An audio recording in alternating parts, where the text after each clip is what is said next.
ASMR qui fait suite à la vidéo de dimanche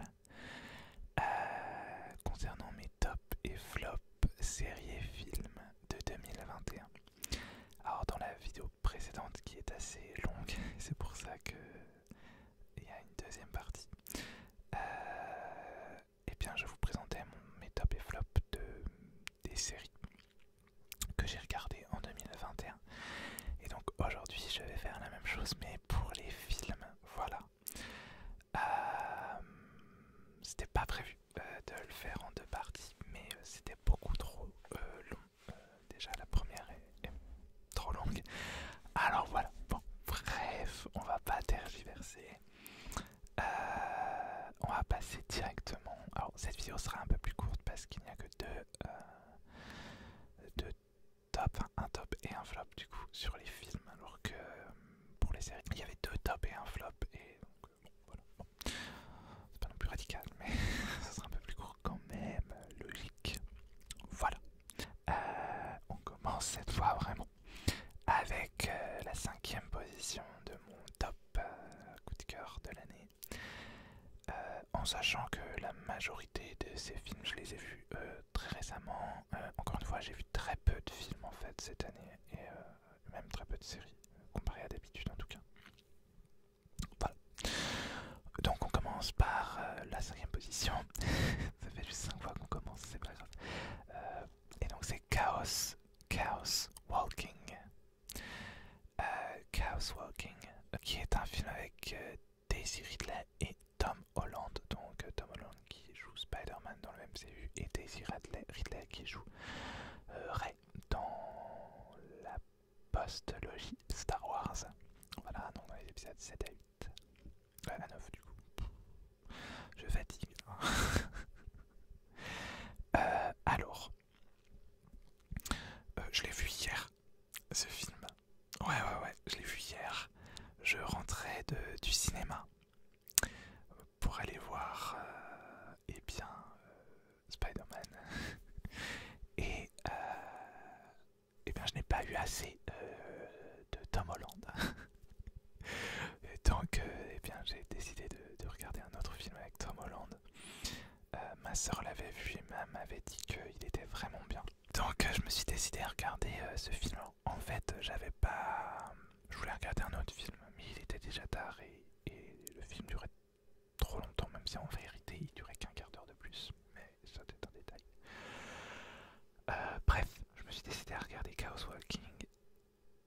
Alors j'avais lu vite fait le résumé. Mais en fait, le film était très différent et le concept très différent de ce que je m'étais imaginé. Et tant mieux, vraiment, ce film, dès le concept en fait, dès l'idée de départ, c'est excessivement original, je trouve. En fait, c'est le postulat de départ, c'est on suit un village sur... Alors je l'ai pas compris tout de suite d'ailleurs, ça, je pensais que c'était du post-apo, mais en fait pas du tout, c'est sur une autre planète, c'est un village de colons. Sauf que toutes les femmes sont mortes. Il ne reste donc plus que les hommes. Et sur cette planète, eh bien, il y a un phénomène qui est naturel, j'imagine, à cette planète, et qui fait que, en fait, tous les hommes produisent du bruit. Et le bruit, c'est quoi? C'est simplement les pensées des hommes. Voilà, donc les pensées, que ce soit les pensées, les pensées parlées, c'est-à-dire on pense des mots, mais aussi les pensées imagées, c'est-à-dire que on peut voir, c'est très bien fait dans le film d'ailleurs, ça fait comme un espèce de nuage qui sort de la tête, et du coup parfois il y a des images aussi qui apparaissent, donc des images, voilà, donc par exemple, j'ai adoré ça, visuellement c'est très très bien fait d'ailleurs. Je ne sais plus, je vois une image où un des personnages est dans le... Alors il n'est pas dans le vide, mais il est s'imagine qu'il va tomber. Et donc on voit une projection de lui qui tombe parce qu'il se l'imagine, etc. Enfin bref, c'est super bien fait visuellement. Et j'ai trouvé le concept très très fort et très très original, très bien trouvé. Bref, j'ai adoré. Alors, je suis le Jonah du montage. Et du coup, je me suis... vous pouvez voir d'ailleurs avec cet éclairage dégueulasse. Je me suis rendu compte que je n'avais pas parlé. Et ça me semble important et en plus, l'auteur du roman et du film en a parlé lui-même récemment et s'en est excusé. Mais j'avoue que je me suis fait la réflexion pendant le film, justement, du coup de la place des personnes trans dans cette histoire. Et donc du coup c'est complètement ignoré de l'histoire ce point-là. Et c'est dommage parce que ça aurait pu être beaucoup plus inclusif. Et ça aurait pu même être intéressant pour l'histoire sans... Enfin pour moi il n'y a pas besoin que ce soit intéressant pour l'histoire. Mais c'est vrai que ça aurait pu... Enfin moi je me suis dit pendant le film, mais ce serait génial de voir genre justement une personne qui est trans et puis qui du coup si elle est assignée homme de naissance n'a pas de bruit. Voilà, ce serait très... Enfin ça aurait été cool de voir ça. Enfin ça aurait été beaucoup plus inclusif et beaucoup plus... ça aurait été mieux. Mais bon, voilà, ça n'a pas été fait. Ça a été... l'auteur s'est excusé. Et moi je trouve ça génial pour le coup que l'auteur se soit rendu compte de ça. Même si c'est après coup et comment il est pu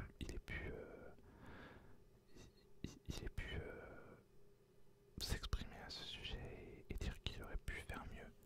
Et je trouve que c'est pas facile forcément d'avouer ses erreurs et de le dire voilà comme ça. Donc je trouve ça vraiment bien. Après l'auteur reste un auteur très inclusif en général, mais comme quoi on peut toujours faire mieux. Voilà. Bref, petit aparté qui dure déjà bien trop longtemps.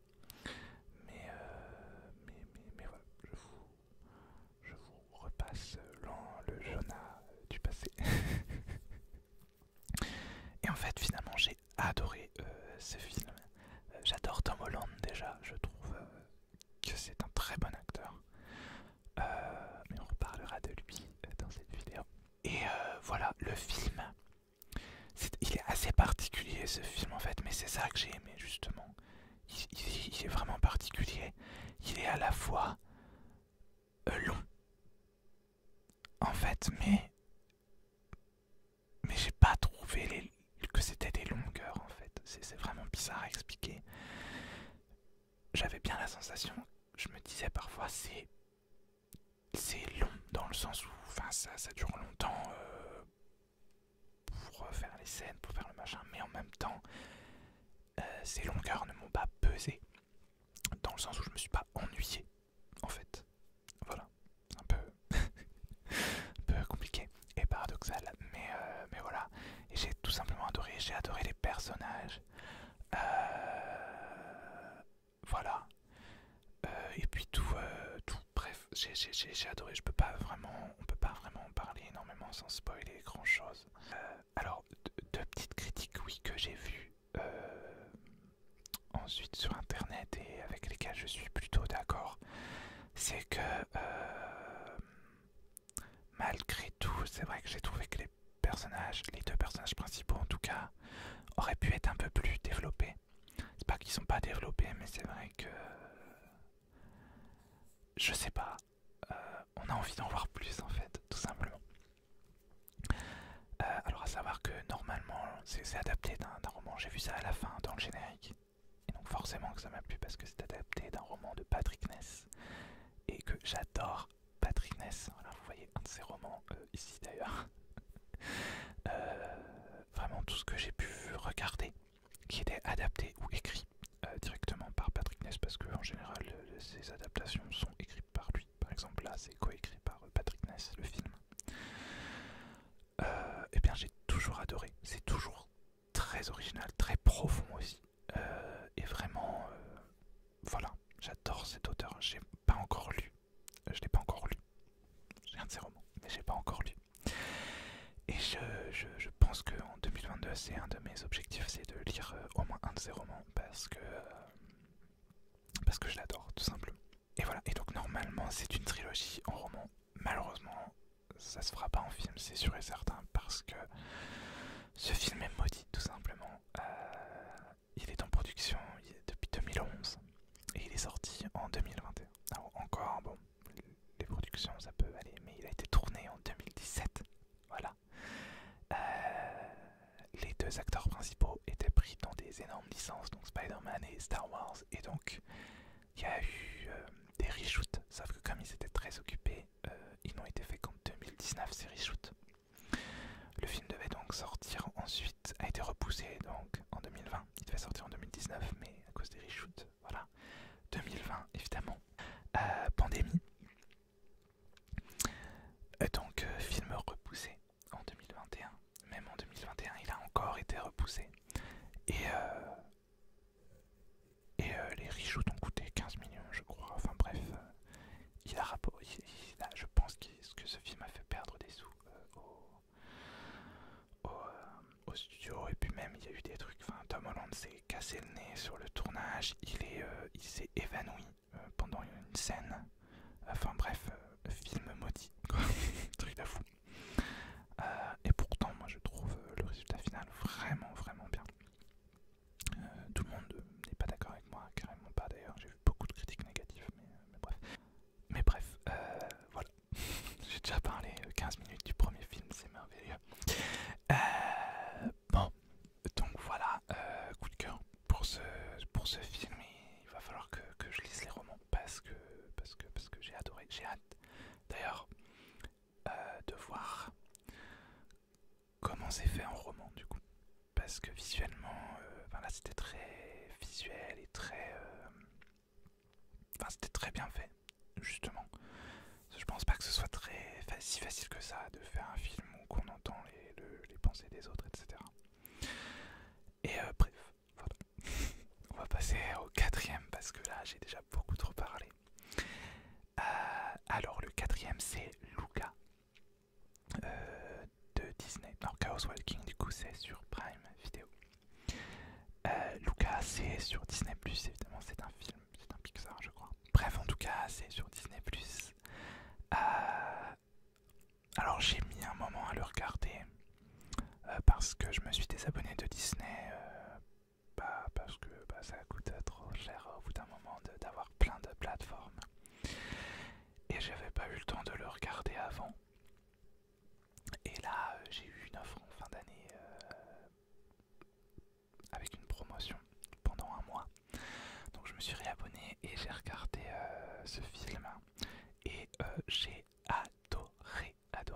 adoré.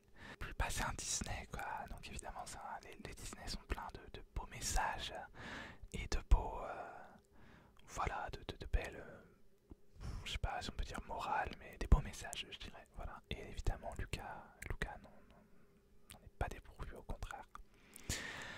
Il est aussi étonnamment très LGBTQI+ friendly. Voilà. Je vous laisse découvrir pourquoi. Mais voilà. Après évidemment ça reste du Disney, donc rien n'est explicite. Voilà. Et ça, je trouve que c'est dommage. Et j'espère que ça va vite évoluer dans les productions Disney, parce que j'ai vu une émission récemment qui m'a un peu agacé sur ce point-là. Ils étaient en mode oui, chez Disney, ils sont précurseurs, ils font les choses avant les gens, avant les autres, ils sont en avance sur leur temps. Pas sur toutes les questions, hein, clairement pas. Voilà. Mais voilà. Et donc ça reste en fait du subtexte. Ça m'a un peu fait penser à la série Skate Infinity. Voilà. Si vous connaissez, j'en ai parlé dans la dernière vidéo. Voilà. On va passer au troisième film qui est Les Mitchell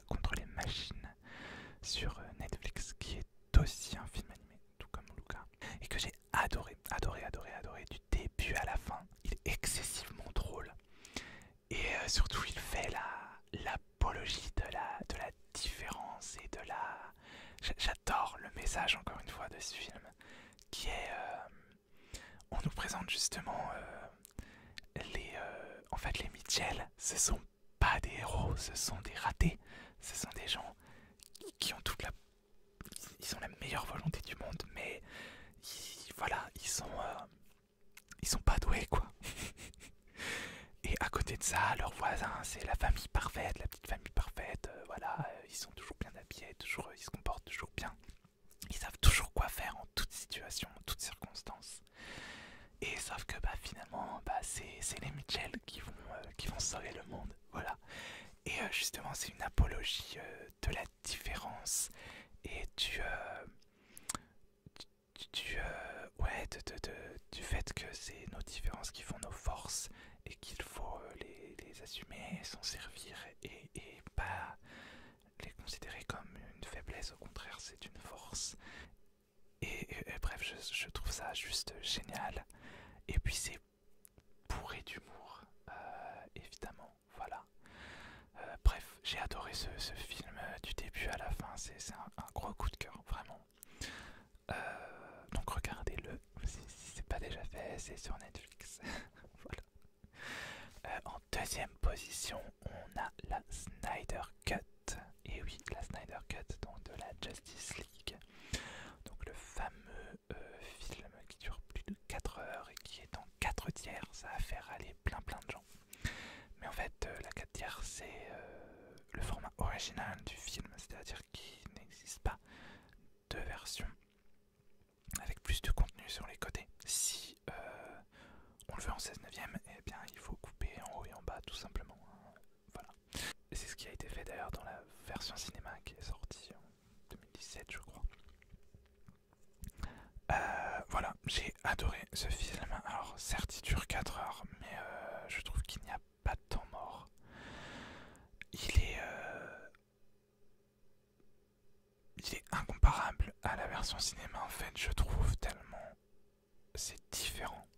Et je trouve ça très intéressant justement de voir à quel point, avec les mêmes images, on arrive à raconter des choses complètement différentes.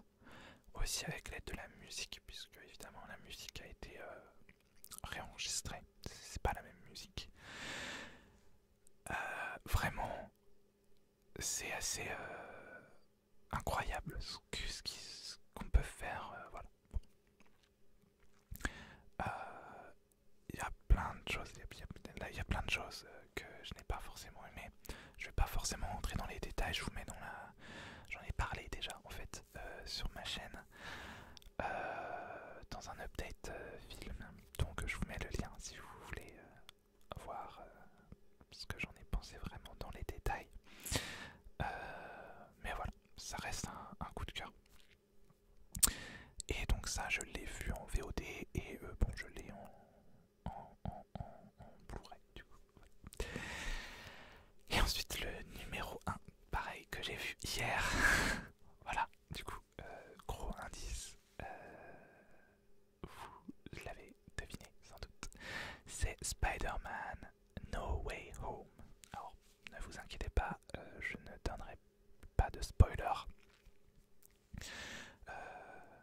Voilà, parce que ce serait quand même ballot si vous avez réussi à pas être spoilé. Tant mieux pour vous d'ailleurs, moi j'ai été spoilé malheureusement avant de voir le film. Et ce film, c'est une grosse claque. Vraiment, c'est l'un de mes Marvel préférés. Clairement. J'ai trouvé la prestation de Tom Holland incroyable. Qu'on vienne pas me dire, ou plus me dire que c'est pas un bon acteur. Parce que vraiment, une scène en particulier, même 2 scènes en particulier m'ont ému aux larmes. J'étais en pleurs au cinéma. Il est incroyable, vraiment, il m'a vraiment surpris. Il est... Waouh. Voilà. Et le film en soi est vraiment génial.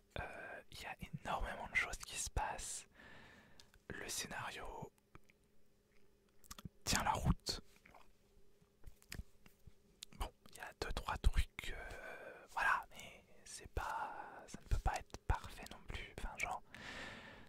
situation initiale et la situation finale.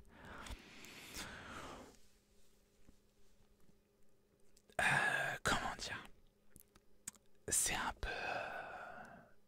Enfin, ça aurait pu être évité, quoi. Mais évidemment, il n'y aurait pas eu de film, donc voilà. Mais, euh, mais voilà, je peux pas vraiment parler énormément sans être spoilé. Tout ce que je peux vous dire, c'est qu'il y a d'autres surprises que celles qui sont dans la bande-annonce, voilà. Et j'avais été spoilé, comme je vous l'ai dit, mais ça ne m'a pas non plus caché le film. Voilà, c'est compliqué d'en parler sans spoiler, donc je vais pas en dire beaucoup plus. Mais vraiment, ce film est incroyable. Il y a un changement de ton aussi, assez significatif comparé aux deux premiers. Même si il y a un ton déjà un peu plus sombre dans le deuxième maintenant que j'y pense. Mais alors dans celui-là, waouh, c'est pas drôle du tout. Mais ça paraît logique en vrai. Et voilà. Mais je pense pas que ce film puisse vous laisser indifférent. En tout cas, si vous êtes fan de Spider-Man ou fan en tout cas même de l'univers Marvel, ce film peut pas vous laisser indifférent. Il est vraiment génial. Voilà. J'ai adoré. Adoré. Et c'est clairement un de mes films préférés du MCU, vraiment. Et de Marvel, peut-être même en général. Je vais sans doute me refaire un marathon Marvel cette année. Donc on verra bien. Mais ouais, il est vraiment dans le top du top, ça c'est sûr et certain. Voilà, alors on va passer maintenant au flop de l'année. Alors, je vais me faire assassiner pour cette 5e position. Mais il s'agit de Maman, j'ai raté l'avion. Et je parle bien du tout premier qui est sorti en 1990 avec Macaulay Culkin, que je n'avais jamais vu et que j'ai regardé bien en novembre ou décembre 2021. Vous pourrez d'ailleurs retrouver ma vidéo réaction sur mon autre chaîne, voilà, du film. Mais donc je l'avais jamais vu, pas parce que mon père ne voulait pas qu'on regarde ce film, tout simplement, voilà. Et j'ai été excessivement déçu par ce film. Il y a énormément de gens qui le considèrent comme un film culte et comme un film, c'est leur film préféré, pour eux c'est le meilleur film du monde. Et vraiment, voilà. Après encore une fois c'est mon avis personnel et voilà, moi je n'ai pas aimé, c'est comme ça. Enfin, on ne peut pas tout aimer, tout ne peut pas être aimé par tout le monde. Et bon, je pense que du coup, c'est aussi la nostalgie qui parle pour les gens. Voilà. Peut-être que si je l'avais vu étant enfant, je l'aurais adoré. Voilà, je ne sais pas. Et il y a d'autres choses que moi j'adorais enfant et que j'ai revu justement récemment et que j'ai pas du tout aimé.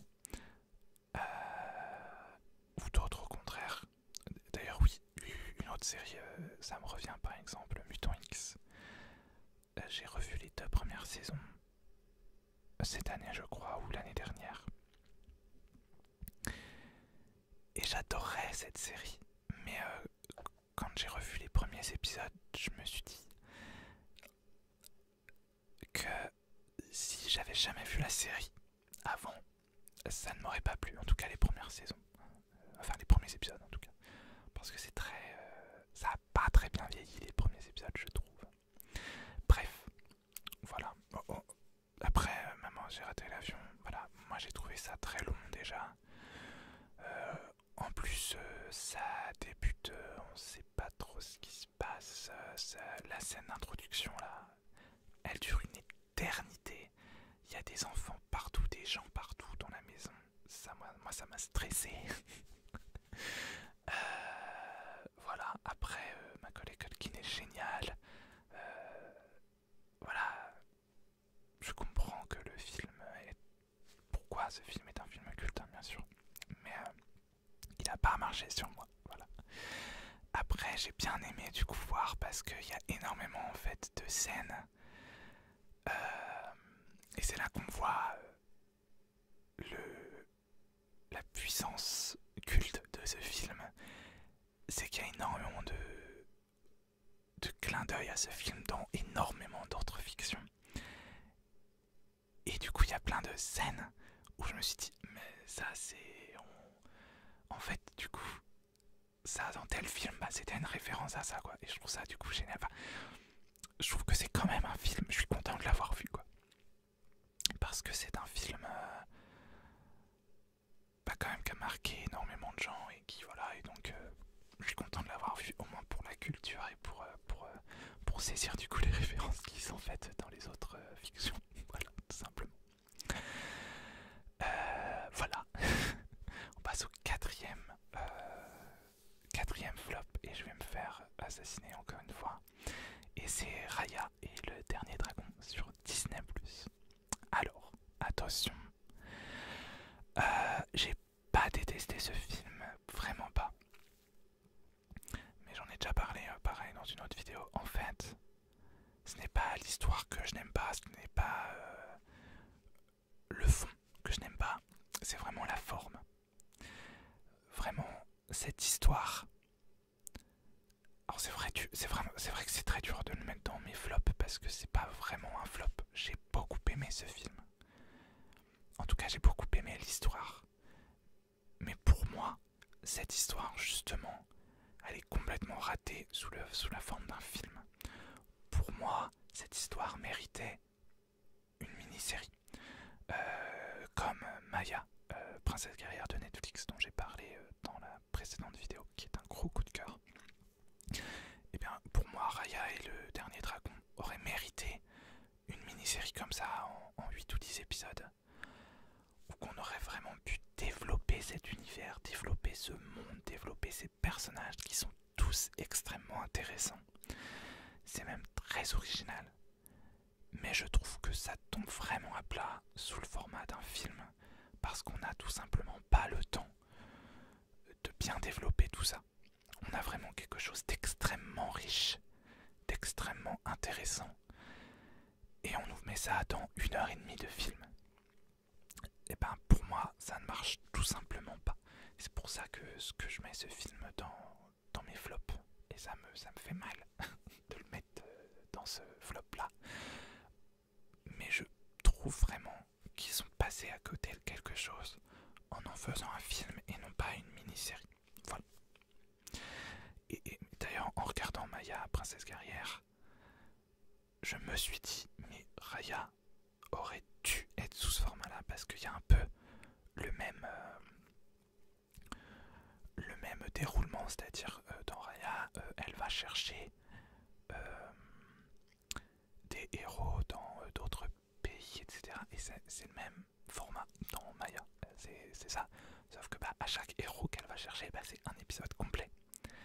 Et c'est vraiment ce qu'il aurait fallu pour Raya, selon moi en tout cas. Voilà. Après, j'aime quand même beaucoup le concept de l'histoire et l'univers.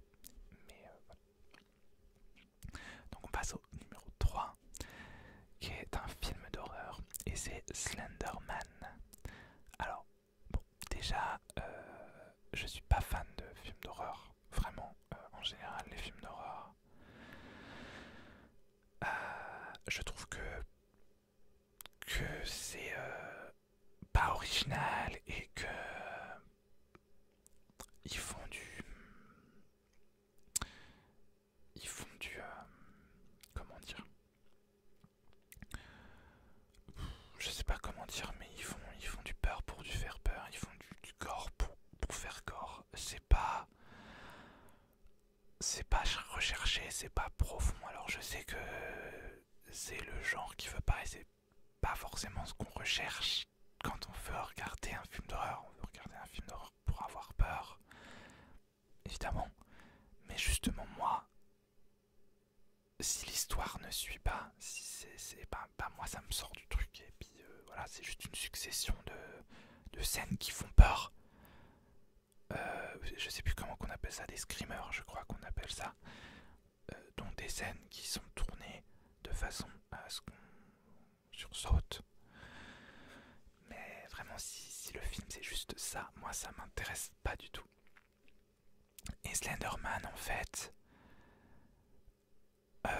je le mets dans ce flop là, justement, parce que je suis assez déçu. Il y avait un gros potentiel avec ce film. J'ai trouvé l'histoire très intéressante. Mais la forme, pareil, est pas réussie, en fait, pour moi. Je l'ai trouvé très long. Et je l'ai trouvé pas très cohérent. Enfin, j'ai été très déçu, en fait, par l'histoire. Et puis la fin qui n'est pas vraiment une fin. Bref, voilà, j'ai été déçu par le film en fait. C'est un film qui aurait pu me plaire avec son histoire et son concept. Surtout que le Slenderman, c'est un concept très connu, c'est une creepypasta. Une des, si ce n'est la creepypasta la plus connue d'internet. Les creepypastas, ce sont des légendes urbaines, mais sur internet. Bref, voilà. J'ai un peu déçu. En plus, le casting était bon, je trouve. Voilà. Et j'ai vu plusieurs films d'horreur en plus cette année, enfin l'année dernière du coup, qui m'ont beaucoup plu comparé à celui-là. Donc voilà. Je ne sais pas trop quoi dire d'autre sur ce film, à part que je suis déçu. C'est pas tant. En fait, c'est vraiment là pour celui-là et pour Raya, c'est vraiment des déceptions en fait. C'est pas que les films sont nuls en soi, mais c'est la déception qui les fait. Enfin, j'ai été tellement déçu que ça me les fait revenir là. Et du coup, très belle transition pour le deuxième, parce que oui, il s'agit du film Troll Hunters, donc chasseur de trolls. Je sais plus le sous-titre, mais c'est le film animé qui, donc Trollhunters, c'est Netflix évidemment, puisque c'est une série Netflix de base. Et donc en fait c'est les contes d'Arcadia. C'est une série, c'est pas une série d'ailleurs, c'est un univers créé par Guillermo del Toro, adapté d'un de ses romans. Donc avec, il y a 3 séries du coup, Chasseur de trolls, le trio venu d'ailleurs et Mage et sorcier, quelque chose comme ça. J'ai adoré ces 3 séries, clairement. Ce film-là, c'est un film qui est censé du coup conclure toutes les séries et tout cet univers en fait. Donc c'est un espèce d'Avengers des contes d'Arcadia où tout le monde est là, tout le monde s'unit pour affronter la même grande menace. Et pour tout vous dire, attention, ça va être bizarre, mais j'ai adoré ce film. Voilà, je l'ai adoré. Jusqu'aux 10 dernières minutes, en fait. Et c'est les 10 dernières minutes du film qui me le font le mettre dans ce flop, encore une fois, à cause d'une énorme déception. Parce que pour moi, cette fin, elle est incohérente et extrêmement irrespectueuse par rapport à l'histoire, aux personnages et surtout à nous, aux téléspectateurs. Parce qu'en fait, cette fin, elle nous dit, en fait, désolé, c'est peut-être, je vais pas dire ce qui se passe ou quoi, mais bon, c'est peut-être spoilerisant, je ne sais pas. Mais en fait, cette fin, elle nous dit voilà, vous venez de regarder 3, 4, 5, 6 saisons de 3 séries différentes, ainsi qu'un film de plus d'1h30. Et en fait, tout ce que vous venez de regarder, du coup, bah on l'efface. ça s'est pas passé. C'est voilà, c'est effacé. Du coup, tout ça, ça sert à rien. Et tout le temps que vous avez mis à regarder toutes ces histoires, eh bien, n'a servi à rien parce que on vous dit que finalement, bah, ça s'est pas passé. Ça s'est pas, voilà, on efface en fait toutes les histoires qui sont déroulées. Et je trouve ça, ouais, clairement irrespectueux, quoi. Et puis nul, et puis décevant, et puis surtout pas. Alors peut-être qu'ils ont voulu surprendre ou qu'ils se sont pensés inventifs, mais alors pas du tout. En fait, c'était juste nul, voilà, tout simplement. Et c'est extrêmement dommage parce que j'adorais cet univers et le film était génial. Et la première fin du film en fait, parce que voilà, avec y a tout ce qui fait d'une fin, voilà, un sacrifice, etc. Voilà. C'était beau, ça c'était beau, c'était extrêmement triste, d'accord? Mais au moins ça donnait du sens à tout ce qu'on venait regarder.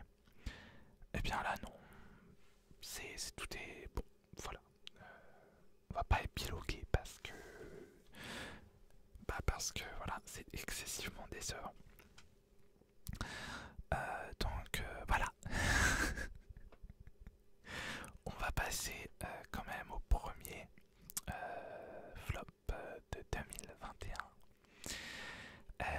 qui est Thunder Force, donc un film de Netflix aussi, avec Melissa McCarthy et une autre actrice que j'aime beaucoup, pour le coup. Enfin, Melissa McCarthy aussi d'ailleurs, je l'aime beaucoup, mais je ne sais plus, je ne sais jamais son nom à l'autre actrice. Bref. Mais alors, j'en ai déjà parlé aussi de ce film-là dans un update série film. Et pareil, le concept est sympa. Donc c'est un monde où je sais plus trop ce qui se passe. Une météorite qui tombe sur Terre ou je sais pas. Et en fait, du coup, il y a plusieurs personnes qui se voient dotées de pouvoirs. Sauf que forcément, ces personnes-là, toutes ces personnes deviennent eh bien méchantes, entre guillemets. Enfin, pas méchantes, mais ce sont pas des super-héros, quoi. Ce sont des super-vilains, finalement. Et du coup, deux amis d'enfance, eh bien, on subit, il me semble, des pertes suite à des attaques de super-vilains. Et elles se sont données pour objectif de devenir justement des super-héroïnes. Et voilà, de mettre un terme à tout ça. Et bon, la vie les sépare et elles se retrouvent du coup dans le présent. Et se retrouvent toutes les deux avec des super pouvoirs et deviennent des super héroïnes. Voilà. Sauf que il y a deux gros problèmes pour moi avec ce film. C'est que c'est complètement what the fuck, mais pas dans le bon sens du terme. Il y a des trucs, enfin c'est... Moi j'étais là, mais... qui écrit ça, quoi? C'était ok. Après c'est de l'humour, et de l'humour qui ne m'a pas touché, mais je peux comprendre que cet humour-là touche des gens. Mais bon, le coup de l'homme crabe, là, enfin, rien que ça, bref. Voilà, j'ai pas du tout aimé. Et le deuxième et le principal problème pour moi, c'est même pas ça. Parce que ça encore, c'est de l'humour. On peut passer à côté de l'humour. Je suis sans doute passé à côté. Pas de tout, parce que j'ai aussi rigolé quand même. Mais voilà, c'est comme ça. C'est un peu comme tout.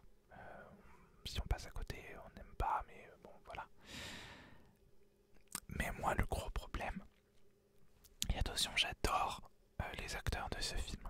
Et les actrices, surtout les deux actrices principales, je les adore. Et ce sont de très bonnes actrices d'ailleurs. Sauf que là, pas là en fait. Elles ont joué ça, mais comme une parodie quoi. Alors certes, c'est une parodie. Mais sauf que elles y jouent. Elles jouent ça, mais pas sérieusement. Elles jouent ça, elles surjouent. Elles sont pas crédibles. Et d'accord, c'est une parodie, mais faut quand même croire à ce que tu joues, quoi, parce que sinon, on a juste l'impression que c'est des mauvaises actrices qui débitent le truc et puis qui. Enfin voilà, moi j'ai trouvé ce film en fait, je l'ai trouvé très malaisant. Au-delà de tout, ouais, j'ai trouvé très malaisant, voilà. Et c'est dommage encore une fois parce que ça aurait pu être super sympa si les actrices auraient pris le truc plus sérieusement et que si elles l'avaient joué comme il faut quoi. Voilà. C'est dommage, c'est dommage, c'est dommage, c'est dommage. Mais voilà.